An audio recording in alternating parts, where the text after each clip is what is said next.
Well, you know, ladies and gentlemen, throughout the evening, Gerard has been kind enough to introduce all the guests for us. I think it would be wrong for you to introduce yourself. Michael, would you do the honours and in your butchish Spartan voice, introduce Gerard for us, please? This is Butler! Not so bad. He did a pretty good job. It's Gerard Butler, ladies and gentlemen.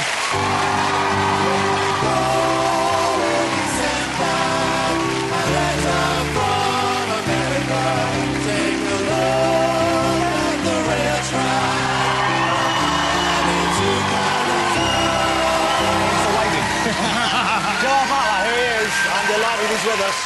Sit yourself down, Gerard. Wow, it's great to have you on the show. Thank you. Listen to that.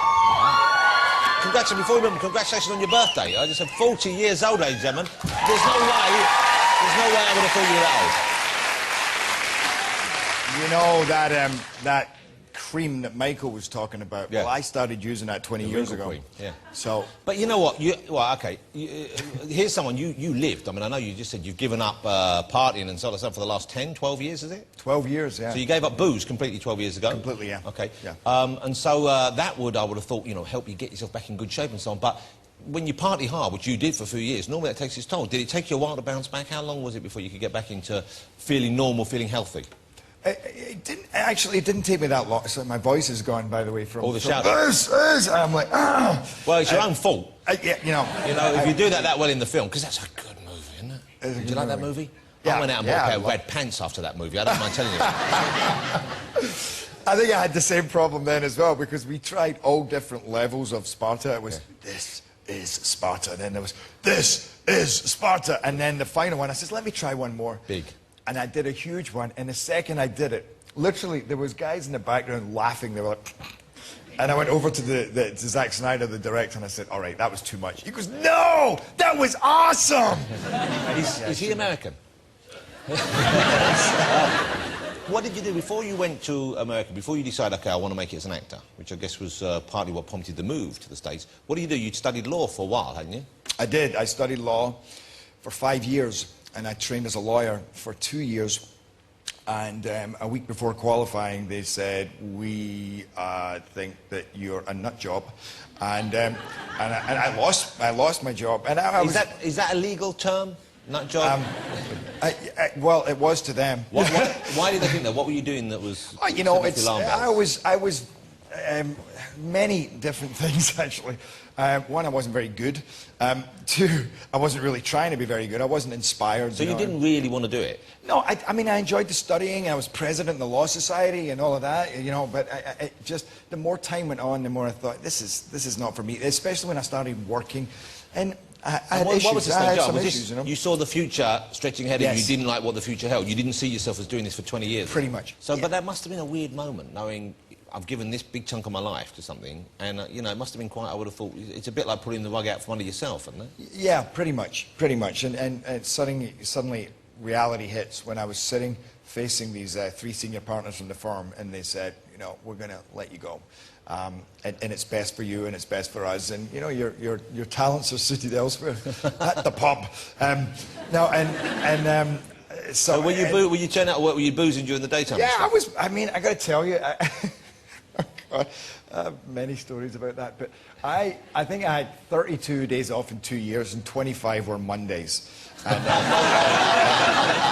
That's a pattern right there. And then there was 5 Fridays and 2 Tuesdays, and I think I just did the Tuesdays to make the Mondays more convincing. So how then do you make the leap to America? How do you get yourself over there? How do you get yourself set up as an actor? Well, by the time I got to America, I'd been acting now for a couple of years, you know, and things had taken off, and they were going pretty well. Not amazingly. I mean, I didn't go over there as some movie star, but, you know, I had my first audition for a movie was actually Mrs. Brown, which I got the role for. So after Mrs. Brown, actually, my manager, who's actually my producing partner, I was supposed to have a meeting with him in America, and I went out there. I was doing something else, and I didn't even get in touch with him. I mean, this is my chance at meeting an agent or a manager. I didn't even make the call. I came back home, and he called me up, and he said, you're crazy, you know, you could do great. Let me represent you. Yeah. So it was due to happen in a way. You know, he spotted something and you knew you could do it. But it's exciting. I get excited when I see someone, you know, following that dream and it happening for them, you know. And I've never met you before tonight, but I was really pleased seeing you in these movies. And when 300 came out, I vaguely knew I'd seen you some other stuff like that, and I thought, this is great. And I was so thrilled when it was a big hit. Especially because it was a better movie than it needed to be. You know what I mean? It could have just been a comic book action film, but it had a lot more going on. Must have been a tough one to shoot, though, I would have thought, wouldn't it? It was an intense shoot. I mean, I trained for 4 months before we even started, and that was working out and stuff? It was working out, yeah. You must have been surprised and delighted with what a huge hit it was, because, once again, it's quite an out-there premise. And the way it was directed, you know, he proved me right, but it was a very kind of bold choice, wasn't it? It was very stylish, very stark, and very kind of like almost hyper the way it was shot, wasn't it? Yeah.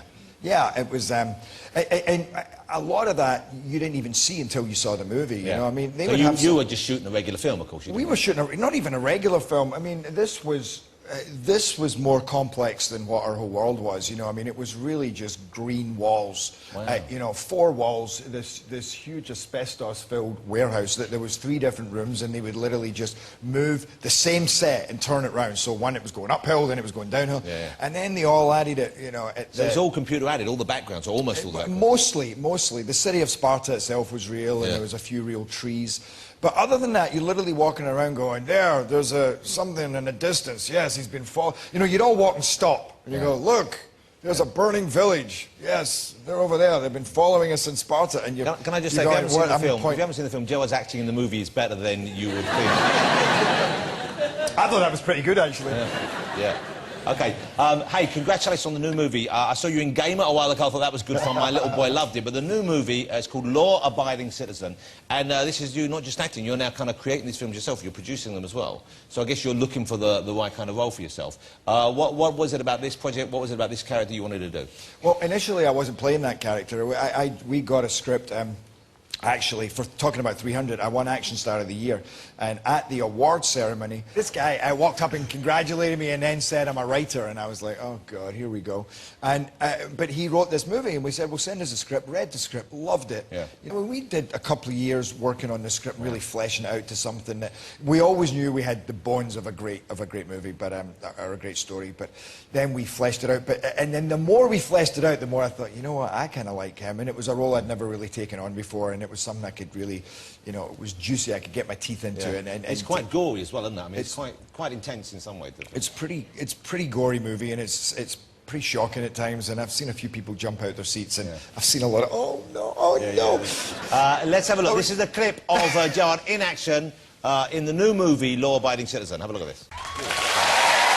Gerard Butler in Law Abiding Citizen. He is the Law Abiding Citizen. Oh. You are the law-abiding citizen, sort of, or maybe, I don't know. Can I tell you a funny story? Please do. Talking about that was yesterday on my way here, I was driving along and there was roadworks going on, and I was on my way to the airport, and I get pulled over by the police. Now, I've already missed my first flight, because I always miss my flights, and I missed the first flight. I was trying desperately to get to the second one, but I wasn't speeding. I really wasn't. They pulled me over and they said, you know, you realise you were doing something like 48 and a 40 miles an hour zone. They then said, well, you were driving behind us and we were speeding, so that's all right. But you were wearing a baseball cap and you were driving a big SUV, so we were suspicious. So I'm like, okay. So, and then they go, what are you doing here? I said, I'm actually, you know, and they said, what's your occupation? I said, I'm an actor. And they went, oh. And one guy went, oh, I thought I recognised you. Hi. And he said, where are you going? I said, I'm going down to London. I'm going on the Jonathon Ross show. He goes, oh, give us a big shout-out. So I'm giving you a big shout-out. But anyway... And then we can't use this show to get you off points off your life. No, this is an abuse. You've got to take your opportunities where you can get it. And then he said, so, and what are you doing here? He says, you got a movie coming out. And I said, yeah, and I have the premiere in Glasgow. And he said, what's the movie called? And I went, Law Abiding Citizen. I hope you'll agree Gerard Butler has been a phenomenal guest, ladies and gentlemen. Good luck with the movie. It deserves to be a success. I can't wait to see you next thing. Are you going to stick around for the music? Absolutely. Of course you are. Ladies and gentlemen, Mr. Gerard Butler.